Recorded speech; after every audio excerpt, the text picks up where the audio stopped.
ka-sidecar, welcome to my vlog. So panibagong araw na naman tayo at syempre panibagong sidecar, panibagong motor at panibagong customer. Pero bagong lahat, shoutout ko muna si Sir Vicente ng St. Joseph 7 ng Marinig.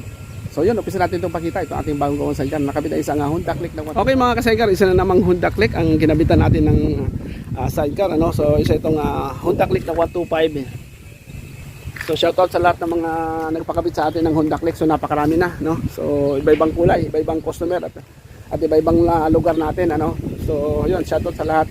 Lalo-lalo na yung mga taga Batangas dahil mas maraming nagpakabit sa atin. Sa Lipa, sa Tanawan at saka sa saan pa yung Malbar. So yun. At saka shoutout din natin yung mga taga Cavite. At lalo-lalo yung taga Tugigaraw, napakalayo si Engineer Epifanio D. Guzman. At sa Kanlubang meron na rin tayo, no? So napakarami sa lalo na dito sa Laguna, sa Rizal, Lokban, ganyan, Lumban, yung Pangil. So yun, marami tayong customer na nagpagawa sa atin. At kompleto nga pala ito, ano, mula dito sa Pangulan. So bali 5 piraso to. So lalo to ito nagpadagdag sa likod. So kadalasan kasi wala yung sa likod eh. So bali kadalasan dito lang sa driver, sa harap, dito sa may pinto at saka dito sa gilid.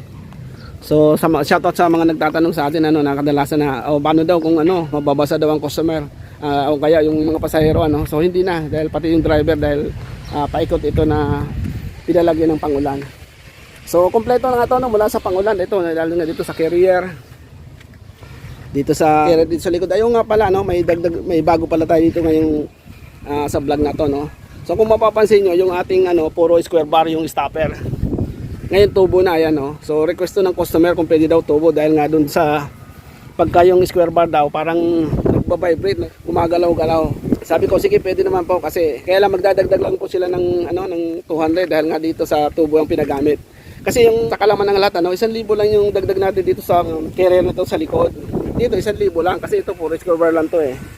Pero dito kasi tubo na to. So ang maganda kasi sa tubo, kahit mabangga to, hindi basta-basta nayuyupi. So mas matibay ang tubo. Yun nga lang, magdadagdag na tayo ng 200 ngayon dahil nga dito wala ngayon sa naumpisa na ito yung ganitong klaseng stopper na tubo. Ganun ang gagawin natin ngayon dahil napansin, mas maganda naman talaga yung tubo dahil hindi basta-basta, hindi nagagalaw. Hindi katulad pa square bar na nagbabanagan siya. Pwede mong pagka-pinersa mo, nagagalaw siya. So ito naman, stopper lang ito dito sa may trapal, para hindi masira itong trapal. At isa pa, pwede rin talian to.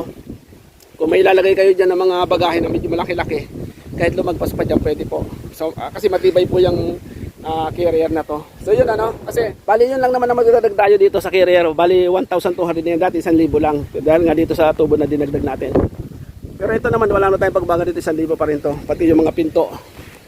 At ito rin yung glass frame. So hindi lang kasama yung salamin, bali 1,700 yan kung kasama ang salamin.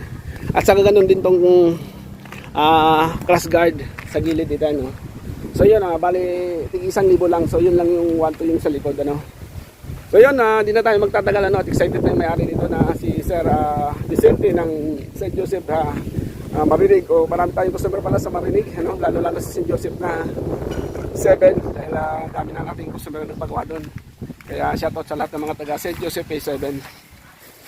At saka nagpadagdag din pala ito ng yung rubber matting doon sa at yung pala, yung upuan pala nito itim. So dapat kasi kadalasan pag yung puti yung kulay ng design, puti din yung upuan. Pero ito nag-request ako, pwede daw itim na lang para hindi dumihin. So yung natin depende sa rin ng customer, kung anong gusto nila. So pero ito nga din natin binago yung pinakikasamin nito, puti talaga para mas malinis tingnan at saka yung maliwanag sa mata. So yun mula mga kasaygan, dito lang tayo, At kung bago pa lang kayo sa aking YouTube channel, paki-like at subscribe naman. At pindutin na rin yung notification bell para update kayo sa mga susunod na mga videos na katulad nito. At pwede rin pala nyo itong i-share sa inyong mga kaibigan ito pag nakita itong sidecar na to, sa mga naghahanap, lalo na sa mga kahit anong scooter, kahit anong motor, mapa-scooter man, mapa-matic o mapa-clutch man yan, pwede po sa lahat ng ating sidecar dahil maganda itong ating sidecar. So, shoutout nga pala, yung mga taga Leyte pala, nalala ko dahil mula sa Leyte papunta dito, binahe yung motor dito at nakabalik na siya. Buti nga bago dumating ang bagyo ay nakalis siya. So, halos ang bilis ng biyahe ni Sir Alden ng Barugo, Leyte. So yun, shoutout sa mga taga Leyte. At especially lalo na doon sa kay may mga shop din doon na gumagaya sa ating mga ginagawang sidecar, kaya shoutout.